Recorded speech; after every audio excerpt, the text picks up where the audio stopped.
वो जय मसीह की, सभी को जय मसीह की। इस प्रभु का वचन पवित्र वचन है और आप सुने और आशीष पाएं, क्योंकि वो महान परमेश्वर है, वो राजाओं का राजा है, वो प्रभुओं का प्रभु है, वो यीशु मसीह है। हालेलुया। क्योंकि जब हम जो निर्गमन देखते हैं, जो 9 के 8 में जो परमेश्वर ने छठवीं विपत्ति डाली थी और परमेश्वर ने मूसा और हारून से कहा था कि भट्टी में से एक मुट्ठी राख हाथ में लो और फिरौन के सामने आकाश की ओर उड़ा देना, और वही सूक्ष्म धूल कण उस सारे मिस्र देश में मनुष्य और पशुओं दोनों पर फफूले और फोड़े बन जाएंगे। तो मूसा और हारून ने परमेश्वर की आज्ञा मानी और वो फिरौन के सामने खड़े हुए, क्योंकि उन्होंने एक मुट्ठी राख भट्टी में से ली थी और उन्होंने उन्हीं के सामने आकाश की ओर उड़ा दिया। तो देखते देखते वो सूक्ष्म धूल कण सारे मिस्रियों पर पड़े और उनके फूले और फफूड़े मनुष्यों और पशुओं दोनों पर हो गए। देखते देखते वहाँ के बड़े बड़े जादूगर थे, वहाँ पर बड़े बड़े जादूगर थे उस मिस्र देश में, उनके भी फूले और फफूड़े पड़ गए। वो भी मूसा और हारून के सामने टिक नहीं सके, क्योंकि फिरौन राजा से वो कहते थे ये तो परमेश्वर का काम है। इसलिए और देखते हैं जो वहाँ का राजा फिरौन था, उसका मन कितना हठीला हो जाता था, क्योंकि जिसका अंत आता है वो विनाश की ओर जाता है। इसलिए हमें परमेश्वर की महिमा करें, क्योंकि वो परमेश्वर के लोगों को बंधुआई में रखा था, गुलामी में रखा था, वो उनको उपासना करने नहीं जाने देता था। तो परमेश्वर वहाँ विपत्तियों पर विपत्तियाँ डाल रहे थे। इसलिए ये बहुत बड़ी विपत्ति थी, ये छठवीं विपत्ति थी जो निर्गमन 9 के हम लोग 8 में देखते हैं। क्योंकि जो परमेश्वर है वो सर्वशक्तिमान है, इसकी आज्ञा मानना बहुत जरूरी है, क्योंकि उसका अधिकार जमीन आसमान पाताल हर एक जगह है। उसने इंसान को चेतावनी देता है कि मन फिराओ, लेकिन यहाँ का राजा था वो भी मन फिराना नहीं चाहता था। तो परमेश्वर वहाँ विपत्तियों पर विपत्तियाँ डालते हैं, क्योंकि आज हम लोग देखते हैं परमेश्वर के लोगों के विरोध में कितने लोग होते हैं, लेकिन परमेश्वर के भी विरोध में माने जाते हैं, क्योंकि परमेश्वर अपने लोगों के साथ रहता था और आज भी वो रहता है और उनकी वो सहायता करता है, क्योंकि वो सहायता करने वाला है। क्योंकि बड़े बड़े जादूगर भी परमेश्वर के सामने नहीं टिक सकते, क्योंकि परमेश्वर ने उनको बनाया है, और जब वो भी परमेश्वर की बात नहीं मानेंगे तो परमेश्वर उनको भी धराशायी कर देता है। चाहे वो कितने भी बड़े तांत्रिक हों, चाहे जादूगर हों, हर किसी को धराशायी करने वाला परमेश्वर है। यदि उसकी आज्ञाओं पर नहीं चलेंगे, उसके विरोध में कार्य करेंगे, परमेश्वर उसको धराशायी करेगा।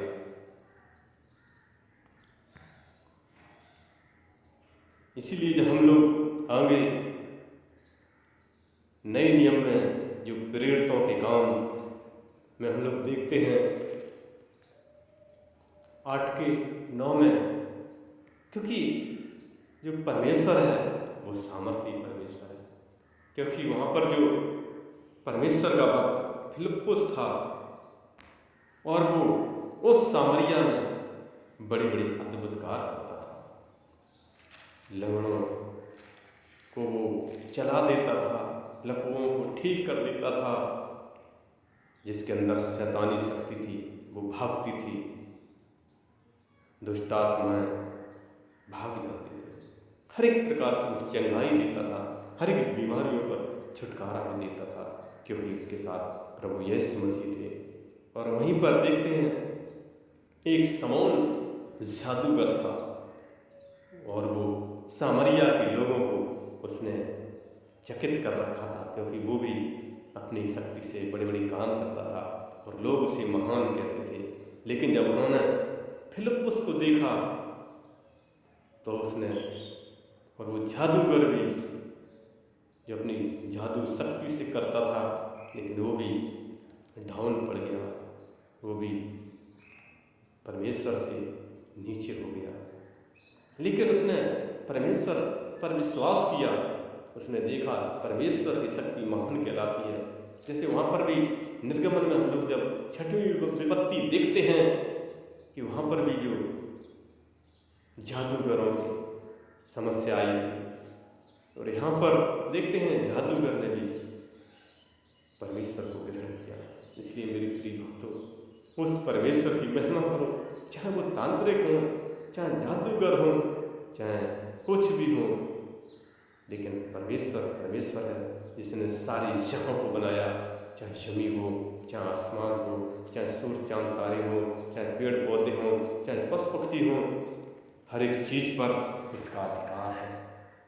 मेरे प्रिय भक्तों, उस परमेश्वर की महिमा करें, उसकी आराधना करें, उसकी जय जयकार करें, क्योंकि वो जय जयकार के योग है, वो महिमा के योग है, वो वर्णन के योग है, वो तारीफ के योग है। लेकिन परमेश्वर ने इंसान को इसलिए बनाया, हाथों से रचा, मिट्टी से रचा, अपना रूप दिया, अपना डील डॉल दिया, इसलिए कि परमेश्वर की महिमा करें, आराधना करें, जय जयकार करें, क्योंकि वो जय जयकार के योग है, वो महिमा के योग है, वो वर्णन के योग है, वो तारीफ के योग है। उसकी बात सारा जहां मानता है, इसलिए उसके चरणों में आए और उसकी महिमा करें, जिसने हर एक इंसान को अपनी आत्मा दी है, अपना प्रेम दिया है, क्योंकि एक दिन इस संसार को छोड़कर उस परमेश्वर के पास जाना ही पड़ेगा। चाहे वो राजा हो, चाहे महाराजा हो, चाहे वो धनी हो, चाहे वो गरीब हो, चाहे फकीर हो, चाहे वो एसी में सोने वाला हो, चाहे वो हवाई जहाज पर चलने वाला, उसे भी एक दिन मिट्टी में मिलना है और परमेश्वर के सामने खड़ा होना है। और यदि उसकी महिमा करते हैं, उसकी आराधना करते हैं, उसकी प्रशंसा करते हैं, तभी उसके स्वर्ग में प्रवेश कर सकते हैं। मेरे भाइयों, मेरे बहनों, मेरे दोस्तों, मेरे बच्चों, उसकी महिमा करो, उसकी आराधना करो, उसकी प्रशंसा करो, उसकी बढ़ाई करो, क्योंकि उसका वचन कहता है 6 दिन काम करो, एक दिन आराधना का दिन है। उसके गीत गाओ, उसकी स्तुति प्रशंसा करो, धन्यवाद करो, क्योंकि ना तो एक पैसा यहाँ से ले जा सकते हैं, खाली हाथ आए हैं और खाली हाथ जाएंगे। केवल वही धन है जो उसकी आराधना, उसकी प्रार्थना, उसका वचन भी कहता है जागते रहो, प्रार्थना करते रहो, आत्मा तैयार है लेकिन शरीर दुर्बल है। मत्ती 26:41 में जब हम लोग देखते हैं, शरीर सोचता है कि सब कुछ अच्छा ही अच्छा हो, लेकिन परमेश्वर सोचता है कि सब कुछ अच्छा हो, यहाँ पर भी अच्छा हो, और स्वर्ग भी परमेश्वर ने इंसान के लिए बनाया है, वहाँ पर भी सब कुछ अच्छा हो। इसलिए उसकी संगत में जाएं, उसकी आराधना करें, प्रार्थना करें, क्योंकि सबसे बड़ा धन यही है।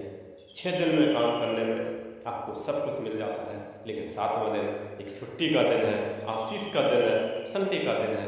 आराधना करें, प्रार्थना करें, जय जयकार करें। जैसे फिरौन का मन हटीला होता था, ऐसे हमें हटीला नहीं करना है। जादूगर भी वहाँ पर समस्या में थे। हम लोग प्रेरितों के काम में देखते हैं, यहाँ के जादूगर ने विश्वास किया, उन्होंने परमेश्वर को ग्रहण किया। इसलिए हमें परमेश्वर की महिमा करना है, हमें परमेश्वर ईश्वर के रास्ते पर चलना है, उसका रास्ता स्वर्ग की ओर जाता है। इसलिए इस वचन पर प्रभु आप सबको बहुत आशीष करें और हमारा अगला वीडियो देखने के लिए हमारे इस नए चैनल को आप लाइक और सब्सक्राइब जरूर करें, जरूर करें, जरूर करें। धन्यवाद, धन्यवाद, धन्यवाद, धन्यवाद।